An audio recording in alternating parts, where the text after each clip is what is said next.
buenas a todos, es un placer tenerlos aquí un día más en el canal de Entendiendo la Fisiología y el día de hoy vamos a continuar justo donde prometimos del módulo de fisiopatología, el día de hoy hablando de lo que es la enfermedad artritis reumatoide, una enfermedad autoinmune muy importante que se encarga de afectar a las articulaciones del cuerpo focalizadamente, específicamente afecta a estas articulaciones, pero es generalizado, puede afectar a cualquier parte del cuerpo, pero específicamente las articulaciones. La bibliografía que vamos a utilizar es Goldman Cecil, Tratado de Medicina Interna, en su 20ª edición, me parece que es. Entonces, vamos a esto. Primero tenemos que saber qué es la artritis reumatoide. La artritis reumatoide, ya le hice un adelanto, es una enfermedad autoinmune. Es una enfermedad de tipo inflamatoria, crónica, y va a afectar a los diversos tejidos y órganos del cuerpo. ¿Qué pasa? Esta enfermedad va a tener un trofismo, va a verse más atraída al lugar de hacer daño. Ese foco de inflamación va a ser más específico a articulaciones, pero aunque puede aparecer en cualquier articulación, específicamente va a ser en articulaciones pequeñas. Y a la parte cuando digo a cualquier articulación, también hay algunas que se salen de la regla. Esta va a estar caracterizada por lo que viene siendo ese proceso inflamatorio en esas articulaciones, ese proceso de sinovitis, que esa es esa inflamación en ese espacio sinovial de esa articulación, que es característico de esta artropatía. Es importante también conocer que como tal no se conoce una etiología específica para la enfermedad, pero sí se han identificado factores de riesgo, factores que predisponen a una persona a desarrollar la enfermedad, que son los siguientes. Hay dos categorías. Tenemos los factores genéticos, que van a ser los más primordiales, que son principalmente alteraciones en los genes HLA-DR1 y HLA-DR4. Y también vamos a tener factores ambientales, específicamente lo que es el tabaquismo e infecciones. También es importante saber cómo estos factores de riesgo realmente pueden estimular o hacer más propensa a una persona a desarrollar esta enfermedad. Vamos a ir primero con los genéticos. Como ya dije que es una enfermedad autoinmune, esta enfermedad autoinmune entonces va a trabajar mucho con ese sistema inmunitario y el factor genético va a ser la clave para que ese sistema inmunitario pueda empezar a atacar a lo propio mediante dos mecanismos, ya sea induciendo un fallo de tolerancia, porque el cuerpo es tolerante a lo propio, por ende puede inducir un fallo a la tolerancia, esos genes que tienen que ver mucho con ese complejo mayor de histocompatibilidad que cada una de nuestras células poseen, pueden tener alteraciones las cuales se hagan que se reconozca como extraño a una célula propia y se induzca una respuesta inflamatoria, una respuesta inmune contra esas células y por ende generar ese daño. O por otro lado, no se va a inducir una falla en la tolerancia, pero sí se induce una falla en la activación linfocitaria, activándolos descontroladamente, y es como lo que explicamos en los videos de inflamación pasada. Una respuesta inflamatoria descontrolada genera daño a lo propio, no inducido a que se haya perdido esa tolerancia a lo propio, pero en sí en las respuestas inmunitarias se daña lo propio hasta cierta medida y por ende es por eso que siempre luego de esos procesos inflamatorios, cuando son resueltos, tiene que existir un proceso de reparación de tejidos. De lo contrario, pues no tendría sentido la de reparación de tejidos si en una respuesta inmunitaria normal no hubiera daño a lo propio. Hay daño a lo propio y ese daño a lo propio es dentro de lo que cabe lo mínimo posible para que luego se repare el tejido. Ya cuando esta noxia, ¿verdad?, que fomentó que ocurriera la respuesta inmune, supera a las primeras líneas de defensa e incluso a las siguientes, pues esa estimulación va a ir en un gradiente positivo, cada vez va a ser más y más estimulado, lo cual va a generar cada vez más daño y más daño en el medio, mientras todavía esa noxa no se ha eliminado y por ende el motivo por el cual se empezó la respuesta inmune no va a parar y genera ese daño a lo propio. Es lo mismo que ocurre aquí. Una activación linfocitaria descontrolada puede generar entonces ese daño a lo propio, no por quizás intolerancia a lo propio, como era el primer mecanismo. Otro mecanismo importante, que ya es hablando ahora de los factores ambientales, que ya se mencionó que es el tabaquismo e infecciones, es la modificación enzimática de autoproteínas, como la citrulinación. La citrulinación es básicamente el proceso mediante el cual la arginina pasa a convertirse en citrulina, otro aminoácido. ¿Qué pasa? La citrulina puede ser entonces reconocida como un agente extraño. Ese agente extraño va a inducir una respuesta inmune y esa respuesta inmune entonces va a generar ese proceso inflamatorio. Entonces esos agentes exógenos fomentan esos procesos de citrulinación a nivel corporal y eso desencadena la respuesta inflamatoria. Esa respuesta inflamatoria entonces puede focalizarse en esas debidas articulaciones y desarrollar esa enfermedad mencionada, artritis reumatoide. Ahora hablando de los datos epidemiológicos de la enfermedad, vamos a ver que esta enfermedad afecta a un porcentaje de personas importante a nivel mundial. Aproximadamente en el 2019-2020 la Organización Mundial de la Salud hizo un estudio en donde registraron que el 0,225% de la población mundial tiene artritis reumatoide. Eso representa en un aproximado 18 millones de personas. Pero tenemos que conocer a quiénes principalmente afecta, cuáles son las personas más propensas a desarrollarlo. Son personas del sexo femenino entre sus 20 y 40 años de edad. La proporción incluso entre sexo femenino y masculino es de 3 a 1.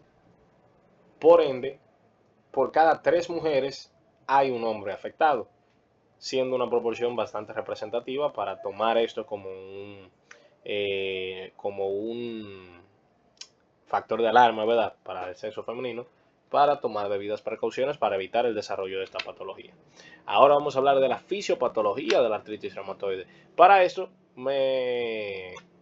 quise ponérselos en distintos eventos claves que ocurren a lo largo de la patología. En una primera instancia, por lógica, lo que se tiene que tener, valga la redundancia, es la respuesta inmune, la inducción a la activación inmunitaria.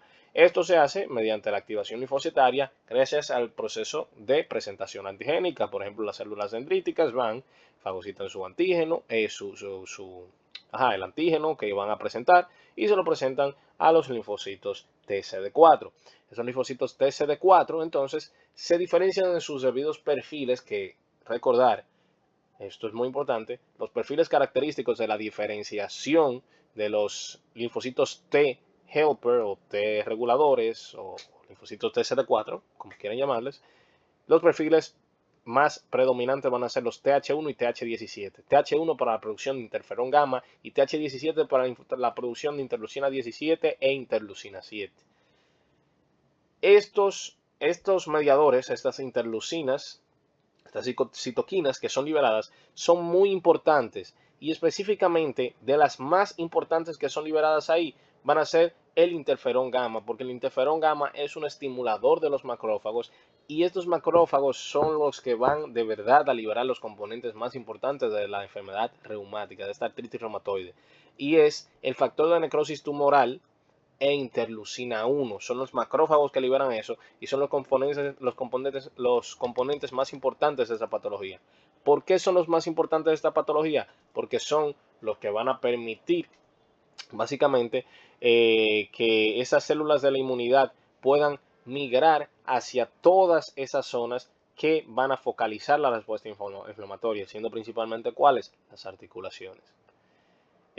Vamos a ver que estas células de la inmunidad van a inundar las zonas de inflamación, estas articulaciones, y luego de esto, pues ya vamos a ver que el proceso inflamatorio se va a ir instaurando en la articulación. Esta articulación sana va a pasar a ser una articulación inflamada y esto entonces lleva consigo, déjame poner el puntero, esto lleva consigo a que ya ese foco de inflamación se instaure y va a formar múltiples cambios morfológicos, entre ellos. En un estado fisiológico, una articulación tiene su paño sinovial, que es el revestimiento interno de la cápsula sinovial, que permite la lubricación, secreción del debido fluido, ¿verdad?, para que la articulación se mantenga lubricada. Pero en su estado inflamado, que es el que vemos aquí, va a adquirir el nombre de panus y es en el punto en el cual esta se encuentra irritada, este paño sinovial.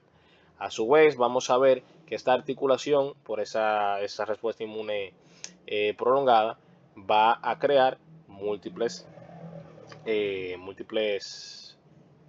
condiciones, ¿verdad?, en esa articulación. Entre esos factores vamos a ver la anquilosis ósea, que la anquilosis ósea no es más que en esa articulación donde esos dos huesos se encontraban separados, ahora van a encontrarse juntos, nada lo va a separar, esa cápsula sinovial y todo lo demás no va a permitir que, o el cartílago que se encontraba separándolos y demás, no va a estar ahí. esos dos huesos van a fusionarse y ahí se pierde totalmente lo que es la movilidad ósea en esa articulación o en gran medida.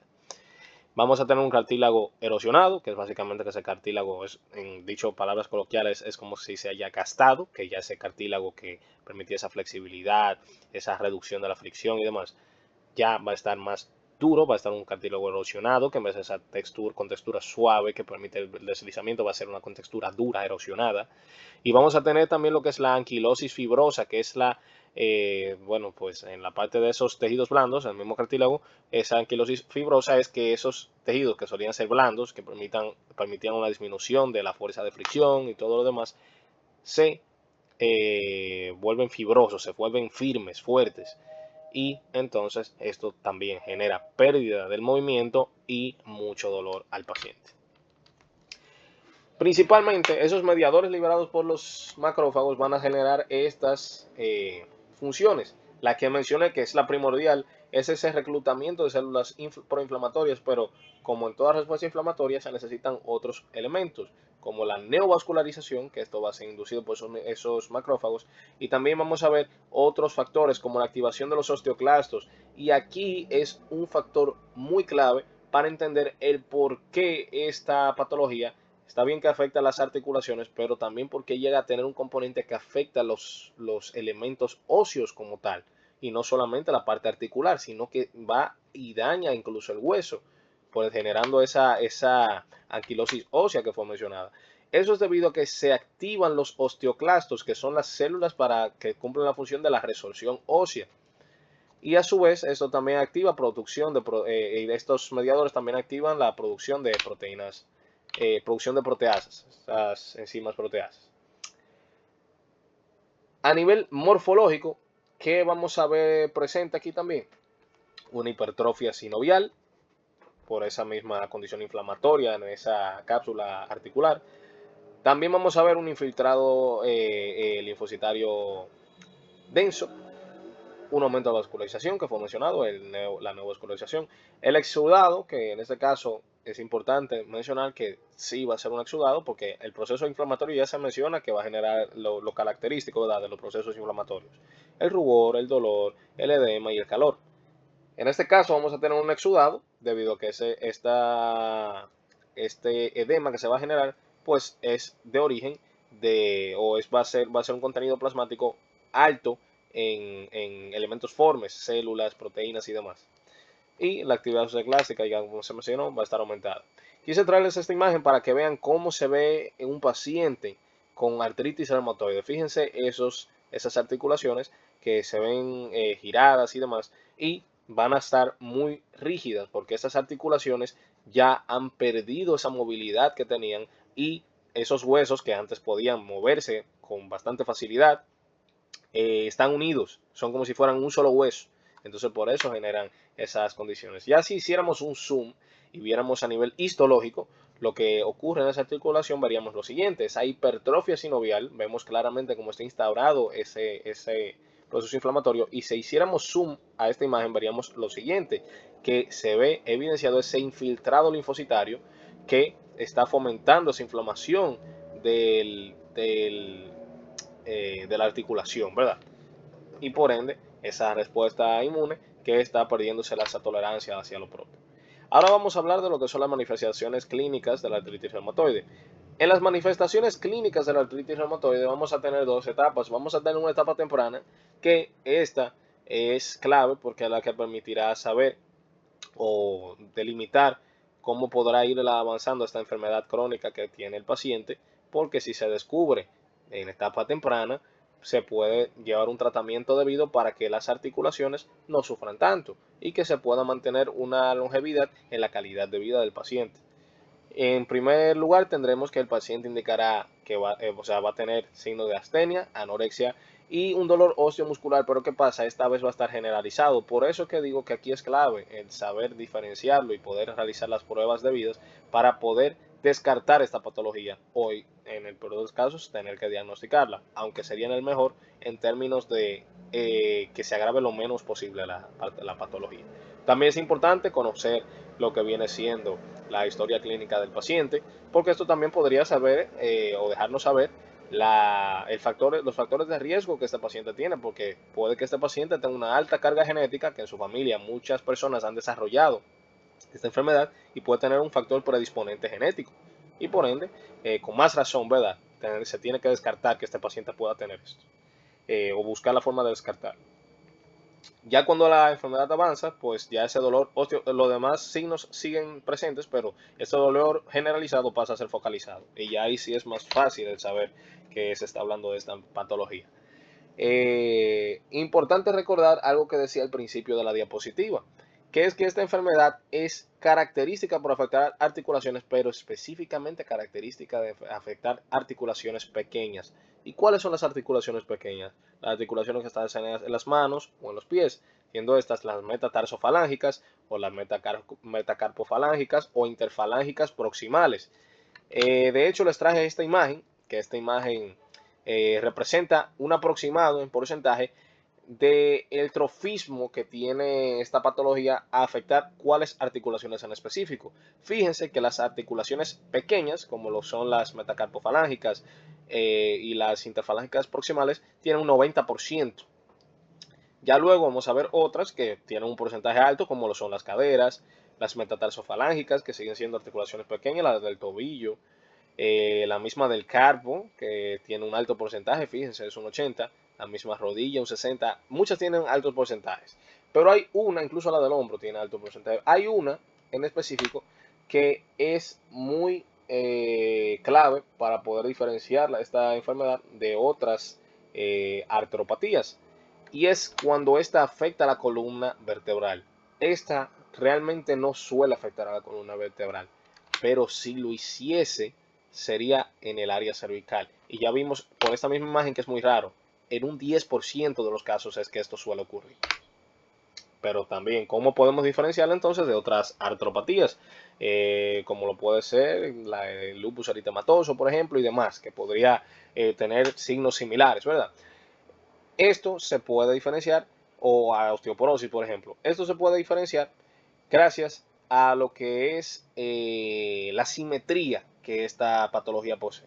Es decir, en esta patología, si yo estoy afectado de las articulaciones metacarpofalángicas izquierdas, pues yo también voy a estar afectado de las articulaciones metacarpofalángicas derechas, no solamente del lado izquierdo. En el caso de que sea asimétrica, se podría llegar a descartar la patología. Se podría llegar incluso a descartar porque es una patología simétrica. También importante saber cómo vendrá el paciente o cuáles serán las quejas o los síntomas como más característicos con los que el paciente estará expresando sus quejas. Y es que esta artropatía se va a caracterizar porque el paciente va a sentir ese dolor intenso, va a tener todos los elementos de inflamación, ¿verdad? Que ya han sido mencionados, pero va a sentir ese dolor intenso específicamente en las mañanas. Para ser catalogado como tal, artritis reumatoide, este dolor debe perdurar por lo menos una hora o más. Y a mediados del mediodía y demás ya debería cesar. Pero todos los días por la mañana ese va a ser un dolor recurrente de duración de una hora o más, que pues, obviamente va empeorando mediante la enfermedad va avanzando. Como ya se mencionó que va a afectar las articulaciones y ya vieron la imagen de un paciente con esta patología, ya se ve que las articulaciones no van a quedar en su forma original. Los tres cambios morfológicos principales que se van a tener es el dedo en ojal, el dedo en cuello de cisne y el dedo en martillo, que es este que vemos aquí. Se parece mucho al dedo de cisne, pero es un poco más levantado aquí en la última parte. Pero, aparte de todo esto, es importante saber que no porque, por ejemplo, vemos que esta patología no está afectando a estas articulaciones metacarpofalángicas y demás, no podemos descartar que el paciente pueda tener esta patología. Por ende, es importante siempre recordar esta afectación multiorgánica que puede generar. Por ejemplo, se pueden ver unos nódulos subcutáneos reumatoides que son característicos de la patología, que son estos que vemos aquí.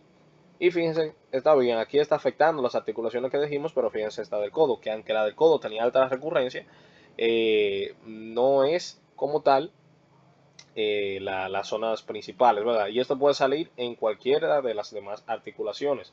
Por ende, esos nódulos subcutáneos son importantes porque pueden permitir realizar un diagnóstico presuntivo y luego ya confirmarlo con las debidas pruebas de laboratorio.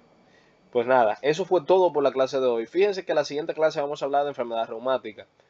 Aunque empezamos hablando como tal de lo que es una enfermedad reumática, o sea, artritis reumatoide, quise empezar por esto porque siento que les va a permitir entender mucho mejor el video de enfermedad reumática, porque es un video mucho más extenso, que me atrevo a decir que es similar al último que subí en el canal, que fue más extenso que la mayoría de los últimos videos. Por eso quise traerles esta enfermedad primero para que vayan teniendo una noción de lo que hablaremos en la próxima clase y el tipo de cosas que vamos a tratar. Así, por su parte, si quieren ir estudiando y avanzando, lo pueden irlo teniendo y ya venir aquí a confirmar o a ampliar un poco más lo que estudiaron por su parte. Nada, eso fue todo por el video de hoy. Espero que la hayan pasado muy bien y hayan aprendido mucho y nos vemos en la próxima entrega.